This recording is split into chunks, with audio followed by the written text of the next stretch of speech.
na serikali iko katika mpango wa kuweza kuipanua ili iweze kufikia katika kile kiwango. Lakini kwa udogo wa barabara hivi sasa tumekuwa na magari makubwa yanayopita yakibeba mizigo mikubwa ikiwemo makaa ya mawe toka mkoa wa Ruvuma, hivyo kupelekea barabara yetu kuwa ni ndogo. Lakini utaona magari ya serikali ambavyo yanatumia hii barabara inakuwa si sahihi.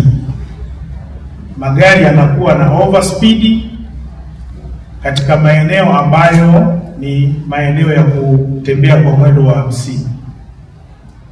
Lakini kumekuwa na matumizi ya vimulimuli wakati hakuna msafara wa aina yoyote unaofanyaje unaopita. Kwa unakuta gari la serikali kwa sababu ameamua tukufunga kimulimuli, basi hata sehemu ambako haitajiki kukitumia unakuta dereva anakitumia.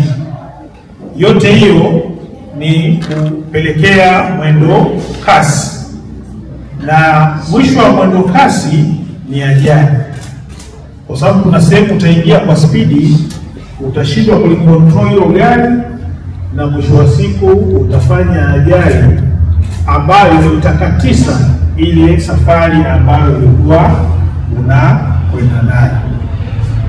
Lakini kumekuwa na matumizi ya vilevi, ndio maana tumemleta daktari wa afya ya changamoto ya nini ya akili ambaye naye atatupitisha katika eneo hilo. Kilevi siku zote kinaenda kuichangamsha akili kwa kiwango ambacho kinakubalika, lakini unapozidisha ulevi akili inaanza kufikiria mambo mengine tofauti ya kilevi. Na mtu yoyote ambaye tunajua anatumia kilevi zaidi hatakuwa na uwezo wa kuweza kulikabili gari au kulimudu gari katika uendeshaji. Mwisho wake inakuwa ni ajali. Lakini mbali na hilo, kumekuwa na malalamiko kutoka kwa watumiaji wengine wa barabara ambao si madereva wa serikali. Sasa katika mji wetu wa Njombe tumekuwa na bajaji nyingi, lakini tumekuwa na pikipiki nyingi. Sasa watumiaji wa vyombo hivi kwa maana ya bajaji pamoja na pikipiki ni hawa ni wajasiriamali na tunawaita ni maafisa usafirishaji. Vyombo hivi vimekuwa ni vingi, na sisi kama jeshi la polisi hatuwezi kuzuia kwamba vyombo hivi visiwepo barabarani. Lakini utaona watu hao wamekuwa wakilalamika kwamba magari ya serikali wakati mwingine yamekuwa yakiwasababishia ajali kutokana na kile nilichokizungumza mwanzoni, mwendo kasi katika maeneo ambayo hayahitaji kukimbia zaidi. Kwa hiyo tukiwa na heshima na watumiaji wengine wa vyombo vya moto katika barabara zetu, sisi kama madereva wa serikali tutaepusha ajali nyingi ambazo zinatokea katika mji wetu wa Njombe. Lakini vile vile tukipunguza tukawa watu ambao hatuna haraka, basi na sisi tutapongezwa na hao watumiaji wengine wa barabara. Tunajua na wao hawana matumizi mazuri ya barabara, kwa hiyo tunaendelea kuwaelimisha, na kuna mwingine anajifunza tu kwa mwenzake na anaingia wapi barabarani. Sasa mtu wa namna hiyo mpaka kuja kumgundua na kufahamu kwamba huyu hana leseni, lakini vile vile udereva wake katika umahiri sio mzuri,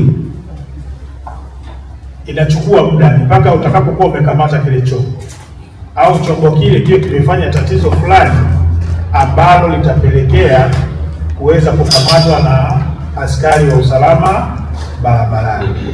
Kwa hiyo sisi tunaendelea kupitia vikao kama hivi kuhakikisha kwamba tunawaelimisha watumiaji hawa wa barabara ili na wenyewe wazingatie.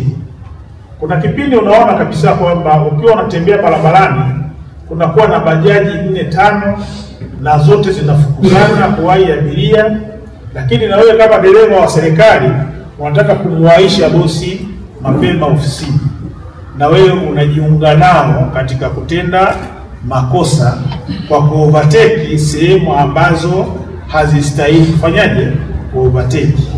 Kwa hiyo tuwaombe sana madereva wa serikali katika eneo hilo, tujiepushe kufuata matendo ya wale. Kuna msemo wanaosema ukikuta watu wanalia na wewe fanyaje lia, lakini kwenye hili tusije tukalia katika eneo ambalo unaweza kusababisha ajali na kupoteza maisha ya watu.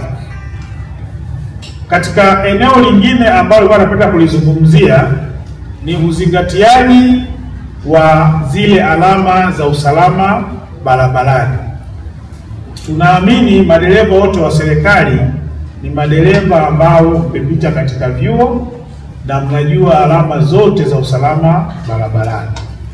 Kwa hiyo inashangaza kumuona dereva wa serikali sehemu ambapo alitakiwa azingatie alama za usalama barabarani, yeye hazingatii. Sehemu ambapo kuna taa zinamzuia kwamba asipite, yeye anapita kwa sababu gari lake limeandikwa namba za serikali.